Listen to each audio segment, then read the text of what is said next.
Como está o altar da adoração em sua casa? Há fogo aceso ou cinzas em um altar esquecido? Como está o altar da adoração em sua casa? Há fogo aceso ou cinzas de um altar esquecido? É sobre isso que nós vamos falar hoje. Sobre a restauração do altar do Senhor na nossa casa, na nossa família. E queremos começar hoje justamente com essa reflexão, para que você possa pensar: como está esse altar? Sabemos que a igreja, ela é formada de famílias, formada de pessoas, pequenas células, que quando estão fortes, temos uma igreja forte. Mas se a casa, se essas células estão fracas, temos uma igreja enfraquecida. E a primeira coisa que precisamos fazer é olhar para dentro da nossa casa, olhar para dentro do nosso lugar mais íntimo. É ali que precisamos começar uma restauração. Não adianta procurar uma melhora, uma restauração, uma cura, uma bênção em outros lugares, se quando nós olhamos para dentro não tem fogo, nenhuma chama, nenhuma brasa, há apenas cinzas. Aí você me pergunta: por quê? Porque eu oro, porque eu clamo, mas nada acontece. Porque eu busco, mas nada acontece. E a palavra do Senhor é: volte os olhos para dentro da sua casa. Como está? Como está o seu relacionamento de homem com mulher? Indiferente? Indiferente? Ah, como assim indiferente? Você sabe que a sua esposa está ali enferma, pegou uma virose, estamos nessa época, né, de doenças virais, pegou uma gripe, e você não se importa, é indiferente.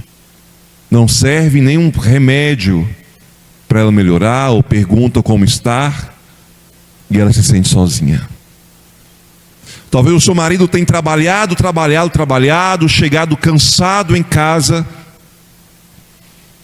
e você não tem preparado nada para recebê-lo, não tem nem se arrumado mais para recebê-lo.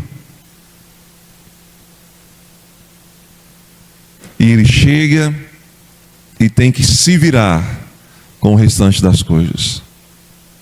Talvez é na negligência com os filhos, deixando muitas vezes a televisão criar, ou as telas criarem, para ele dar um sossego. E com essa apatia de um sendo indiferente com o outro, onde está Deus neste meio? Como nós vimos aqui, a criança falando no versículo, que Deus é amor. Se não existe amor no meio dessa família, aonde está Deus? Onde Deus está? Então, para entendermos primeiramente se temos fogo ou cinzas, precisamos olhar para os nossos relacionamentos. Não só em uma busca individual ou de uma religiosidade de estar na casa do Senhor, mas voltar os nossos olhos para um lugar mais íntimo. E agora eu te faço outra pergunta: em quem você se espelha? Em uma família de sacerdote, como era o caso de Eli, ou de uma família de um simples camponês como Obed-Edom? Como você gostaria que a sua casa fosse? Como a família de um sacerdote do Senhor que serve no templo, ou de um camponês desconhecido por muitos, chamado Obed-Edom? Quando nós olhamos para uma família de um sacerdote, nós pensamos que é uma família que é voltada aos olhos para Deus. E quando pensamos em uma família de simples camponeses, podemos pensar que talvez numa família que tenha tanto apreço ou tanta busca por Deus. Mas com esse paralelo eu quero te mostrar que não adianta simplesmente estar na igreja para que o altar da adoração da sua família seja restaurado. Não adianta apenas ter um título para que exista fogo do Espírito Santo dentro da sua casa, se não houver uma conexão com o Senhor. E eu quero começar falando para você sobre a família de Eli. Eli era sacerdote do Senhor, escolhido e ungido para guiar ali um povo, para levar as oferendas até o Senhor, para entrar no Santo dos Santos. Era uma pessoa com quem Deus falava diretamente. Esse era Eli. Porém, Eli foi negligente com seus filhos. Os filhos de Eli se corromperam ao ponto de se afastar do Senhor, a ponto de serem corruptos, a ponto de profanarem o tabernáculo, aonde era mais sagrado. E com isso eu quero ler um texto com vocês, que está lá em 1 Samuel 2:12. 1 Samuel 2:12. Diz assim: os filhos de Eli eram homens perversos, que não tinham nenhuma consideração pelo Senhor.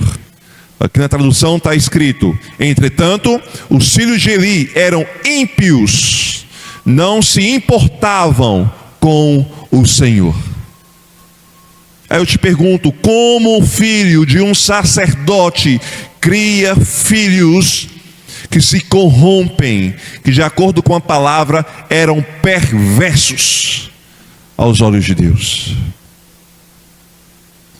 O altar da adoração na casa de Eli tinha se apagado.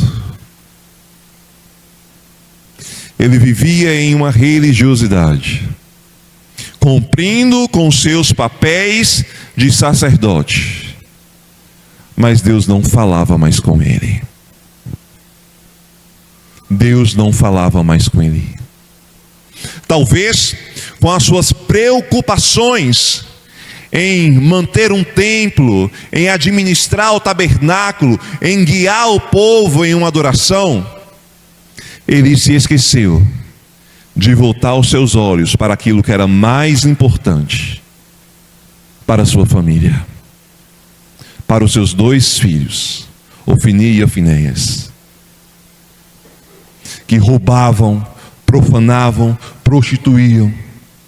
E o pai, mesmo sabendo, porque eu acredito que ele não era ignorante a esse ponto, escolhia fazer vistas grossas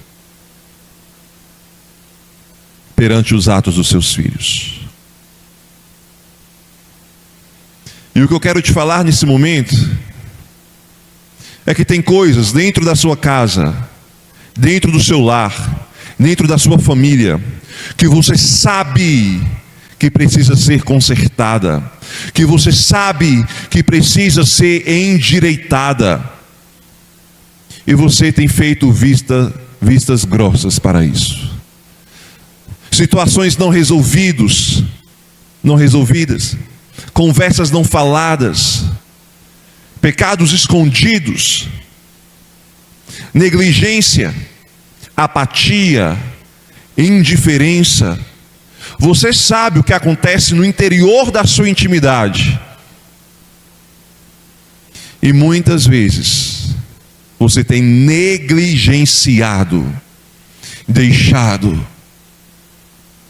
E depois se pergunta: por que eu não sinto mais a presença? Ou por que eu não tenho mais vontade de estar na casa do Senhor? Por que eu não tenho mais ânimo de fazer aquilo que Deus me chamou? Quando nós nos afastamos do Senhor, e um afastamento silencioso está aqui, já não faz mais diferença.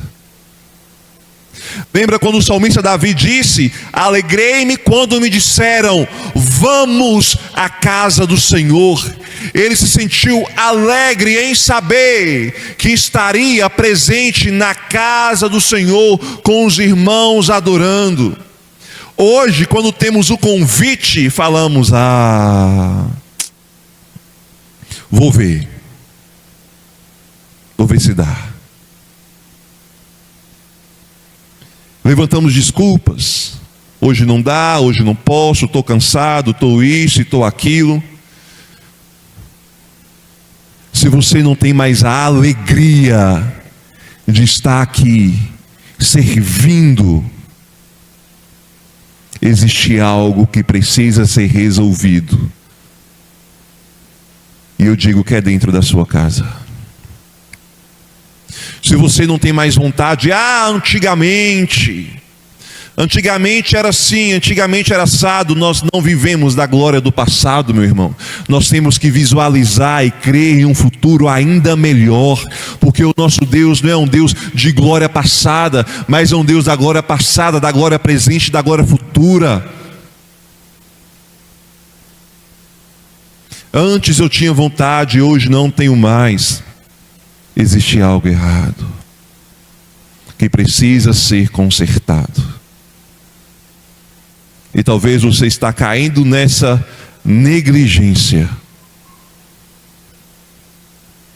E parece que você está lutando contra a maré.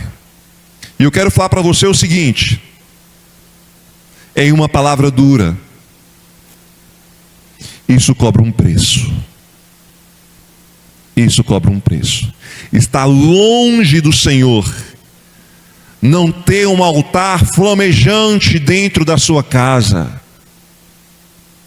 não resolver os problemas que você sabe que precisa ser resolvido,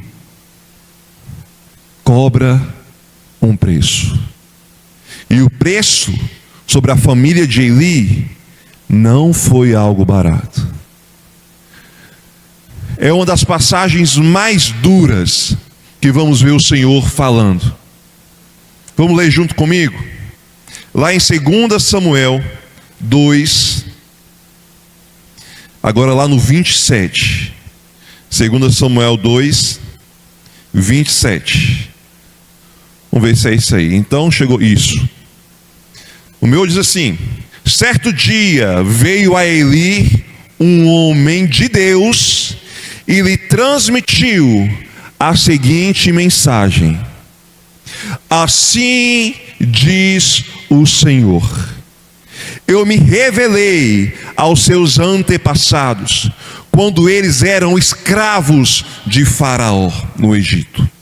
Eu escolhi os seus antepassados dentre todas as tribos de Israel para serem meus sacerdotes, oferecerem sacrifícios sobre meu altar, queimarem incenso e usarem o colete sacerdotal em minha presença. Além disso, designei as ofertas queimadas dos israelitas a vocês, sacerdotes. Por que você despreza meu sacrifício e ofertas?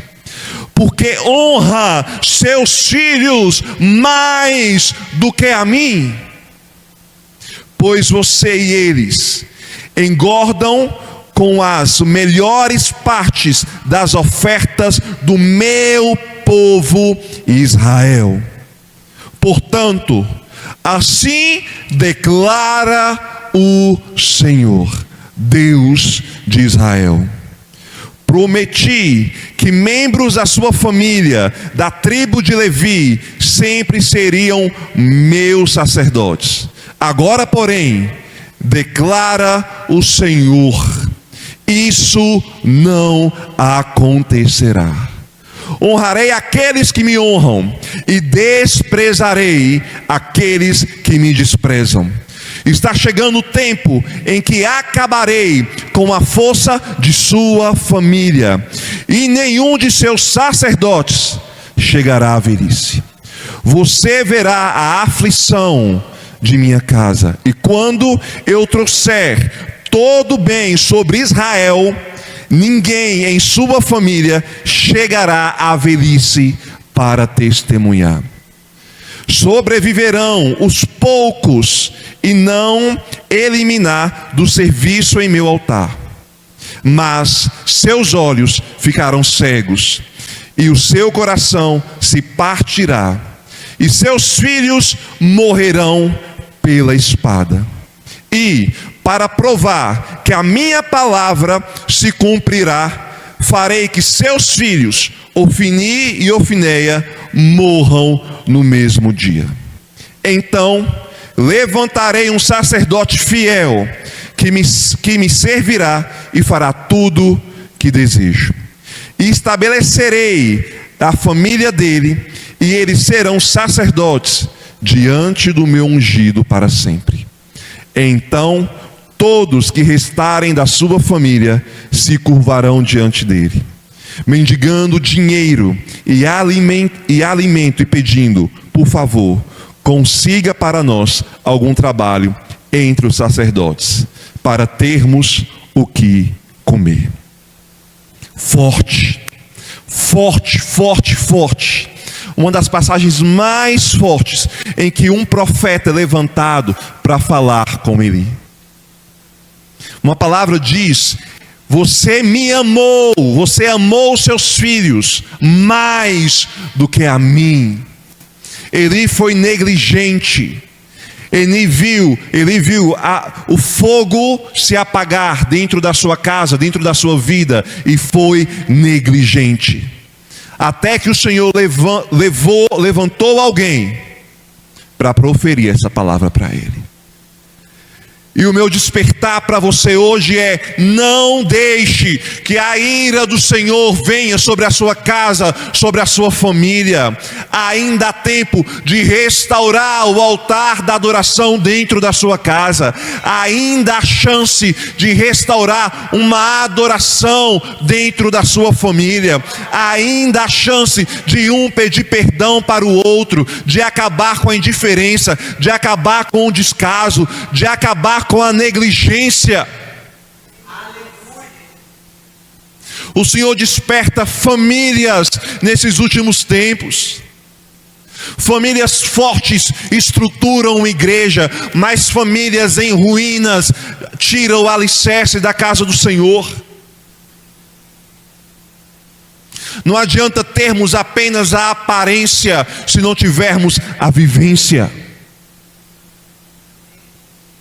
Onde está o desejo de servir? Onde está o desejo de se entregar? Levantamos desculpas, levantamos muitas vezes sugestas, é uma palavra mais comum.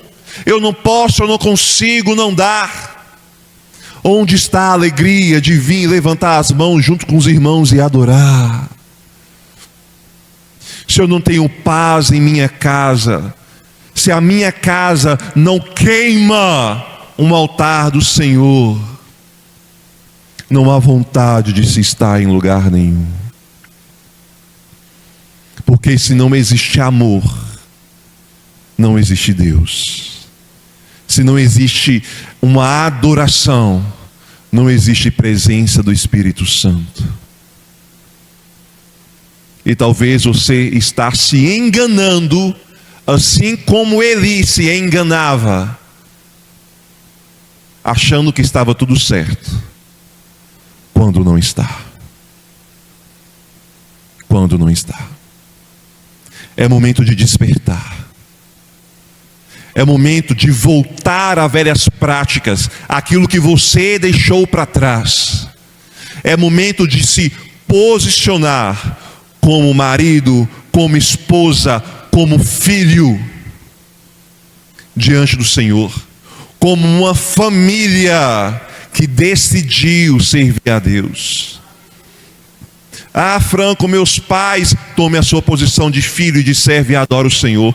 Ah, Franco, meu marido, toma a sua posição de filha, toma a sua posição de esposa e sirva ao Senhor. Ah, Franco, mas minha mulher e meus filhos, tome a sua posição de sacerdote e adore ao Senhor. Quando uma família abandona a adoração, não existe coluna ali para interceder um pelo outro.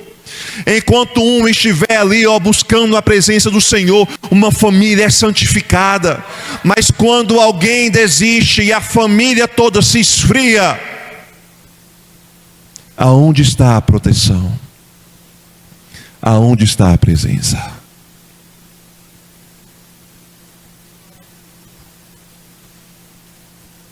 Na sua casa existe um altar flamejante de adoração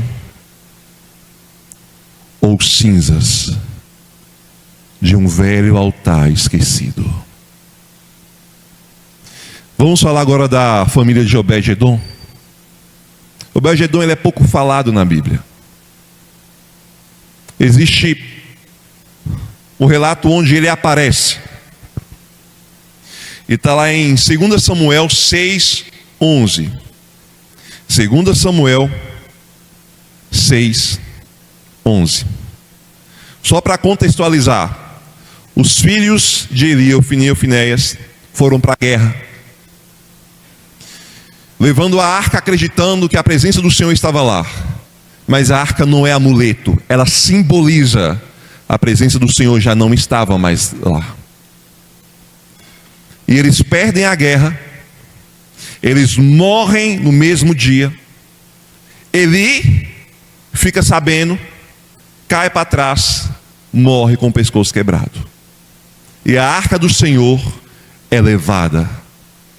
Simbolicamente, a presença do Senhor deixa o povo de Israel. Muitos anos se passaram. Davi, ele é ungido rei. E uma das coisas que Davi faz assim que ele é ungido é buscar novamente a Arca da Aliança. Ele trava uma guerra, consegue a arca de volta. E quando ele coloca a arca em carros de boi para voltar novamente para Israel, simbolizando a presença do Senhor voltando para a terra de Israel, um homem chamado Uzá toca na arca e ele morre naquele momento. E aí todos ficaram com medo. Eu imagino, sabe quando está num carro de boi e de repente caiu no buraco e a arca balançou e ele foi segurar ali para não cair? Uzá morre. Davi fica com medo. Então ele volta para Israel para entender como que deveria ser, como a arca deveria voltar para Israel. Qual que era a forma certa de trazer novamente a arca para Israel. Nesse meio período em que Davi deixa a arca e volta para Israel para estudar, ele deixa a arca na casa de Obed-edom. Como aquele, cuida para mim aí, que depois eu venho buscar. 2 Samuel 6:11 diz assim: a arca do Senhor ficou na casa de Obed-edom, em Gate, por 3 meses. E o Senhor abençoou Obed-edom e toda a sua família. Disseram ao rei Davi: o Senhor tem abençoado a família de Obed-edom e tudo que ele possui por causa da arca de Deus. Então Davi foi até lá e com grande festa levou a arca de Deus da casa de Obed-edom para a cidade de Davi.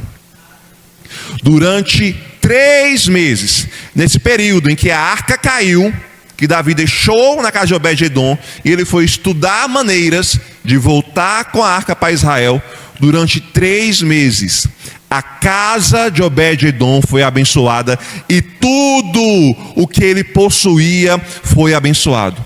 De tal modo, de tal jeito, que as pessoas foram contar para Davi.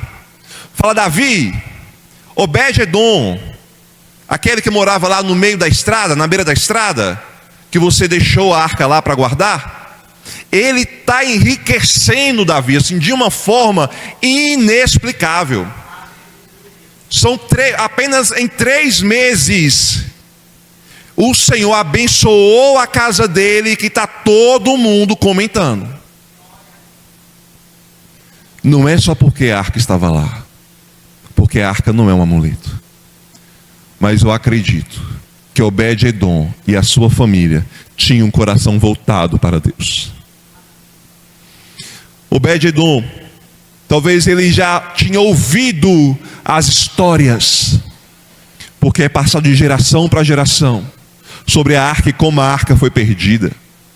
Talvez Obed-edom já conhecia o que simbolizava a arca. E quando ele recebe essa responsabilidade de estar com a arca em sua casa, eu acredito que ele foi tomado de uma alegria tão grande, que o Senhor vê um coração sincero e de adorador e abençoa aquela terra. E o Espírito Santo do Senhor desce naquela casa, e tudo que ele possuía prosperou. Era uma família com o coração voltado para Deus. Obed-edom entendeu que o Espírito Santo estava ali, o simbolismo da presença do Senhor estava ali. Eu acredito que ele prestava a referência, ele prestava os cultos, ele adorava, ele buscava do Senhor, ele entendia o motivo e o que aquela arca simbolizava. E a casa prosperou. Quando eu conheci essa história, antes de conhecer e estudar mais sobre ela, eu pensava que ficou lá assim durante muito tempo. Mas quando a gente para ler e conhecer, a gente percebemos que são apenas 3 meses. O que isso quer dizer, meu irmão? Isso quer dizer que quando o altar da adoração for restaurado na sua casa, você começa a prosperar. Quando o altar da adoração é restaurado na sua casa, o Senhor começa a te abençoar. Quando o altar da adoração é restaurado na sua casa, o Senhor abre as janelas dos céus e encontra ali uma família que o adora e que o serve. E dessa forma o Senhor abre as portas dos céus e derrama bênçãos sem medidas sobre a sua família, sobre a sua casa. E não estou dizendo apenas sobre dinheiro, mas estou dizendo sobre paz, sobre amor, sobre domínio próprio, sobre longanimidade. Estou dizendo sobre sentir a alegria de adorar e servir ao Senhor, sobre ter paz na sua casa, prosperidade, ser abençoado em tudo que fizer. Tudo é consequência. A partir do momento em que a sua casa tiver um altar flamejante, o Senhor se revela novamente ali. Porque o Senhor entende que ali é uma família que me adora. Ali é uma família que me adora. Da mesma forma que o Senhor fez na casa de Obed-edom, Ele pode fazer na sua casa, Ele pode fazer na sua família. Então, mais do que tomar posse da palavra liberada, mais do que tomar posse de uma palavra de bênção, é necessário tomar postura de adorador e começar a restaurar um altar que já está caído e acabado. é momento de começar novamente a adorar. E para finalizarmos, 4 formas simples de você começar. 4 maneiras para que você possa dar um primeiro passo. O primeiro é decidindo que você e a sua casa vai servir ao Senhor. E essa aqui eu digo direcionado para os homens, para os sacerdotes. Porque uma mulher muitas vezes pode vir sozinha, mas quando um homem se posiciona, ele traz toda a família. Dificilmente você encontra um homem que vem na igreja sem a família. Você pode encontrar mulheres que vêm à igreja sem a presença do marido e dos filhos. Mas quando o homem se posiciona como sacerdote, ele traz a sua casa, porque ele é ungido como sacerdote daquele lar. Então a primeira coisa é decidir: eu e a minha casa serviremos ao Senhor. O segundo ponto é praticar a adoração no lar. O que isso quer dizer, Franco? Eu tenho que ficar fazendo culto após culto? Não, mas o Senhor tem que ter lugar na sua casa. Será que o Senhor é pauta de conversa? Será que o Senhor é centro na sua casa? Ou será que Ele é apenas lembrado quando conveniente? Será que vocês tiram um momento de oração? Será que o Senhor se faz real dentro da sua casa? Se dissemos que Ele é o nosso respirar, Ele é o nosso Senhor, então por que nos esquecemos dEle no nosso dia a dia? Então comece estabelecendo momentos de gratidão ao Senhor.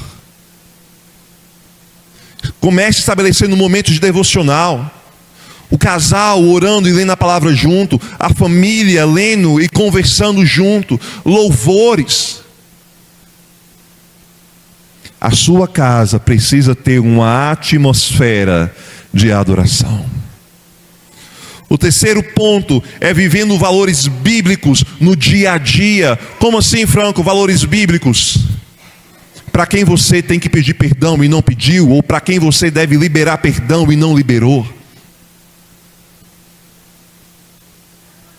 O que precisa ser transformado em seu caráter, que você tem negligenciado e se escondido atrás das desculpas de eu sou assim mesmo, eu sou nervoso, eu falo alto, eu grito, eu sou assim mesmo. É começar a olhar para os frutos do Espírito Santo e ver qual deles me faltam. Amor, alegria, paciência, domínio próprio, longanimidade, paz, mansidão, bondade, caridade. Qual deles está te faltando? Se você reconhece que está faltando domínio próprio, busque por domínio próprio. Reconhece que está faltando paz, busque por paz. Outro ponto que podemos falar é transmitindo fé e valores para aquele que nos rodeiam. As pessoas têm que entender que a sua casa é diferente. Lá é uma casa de adorador. Então quais são os limites que você precisa colocar na sua casa, para que ninguém profane o seu lar? Dentro da minha casa eu não permito mais isso. Dentro da minha casa eu não permito mais isso. O que precisa ser ajustado? E se vier alguém, porventura, com alguma coisa, querendo fazer aquilo, que na sua casa não pode, você pode falar: ei, desculpa, mas na minha casa não. Ah, mas desse jeito ninguém vai mais na sua casa. Eu não estou querendo companhia, eu estou querendo presença de Deus.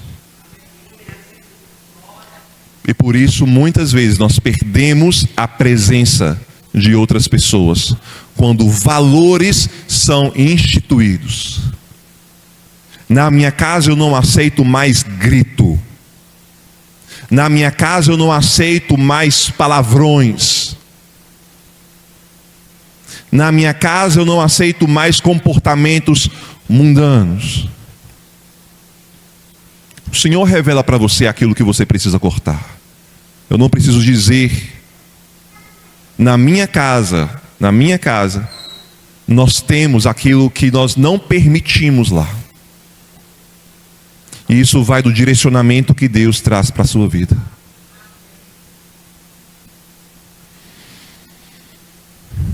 E termino fazendo um apelo para você.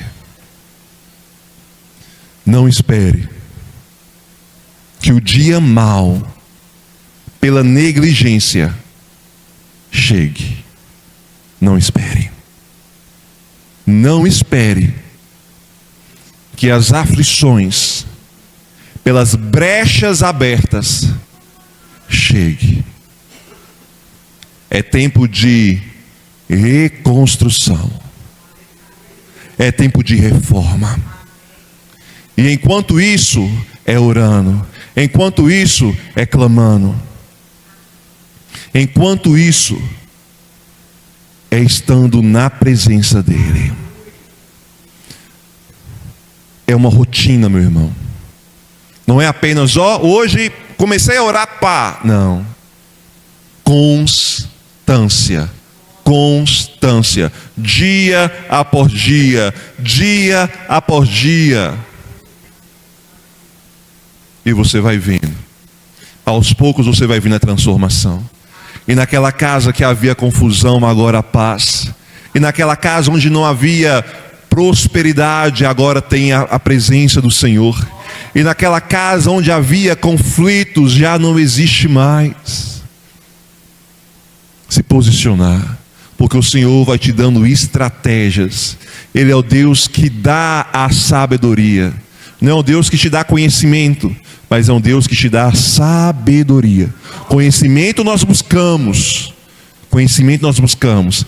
A sabedoria vem do Senhor. Diz a palavra de Deus: peça a mim sabedoria e eu darei deliberadamente. Só que nem isso estamos pedindo. Se você reconhece que o altar do Senhor precisa ser avivado, queria te convidar a ficar de pé, meu irmão. Se você reconhece que o altar da adoração precisa ser transformado na sua casa, fique de pé nesse momento. Se posicione agora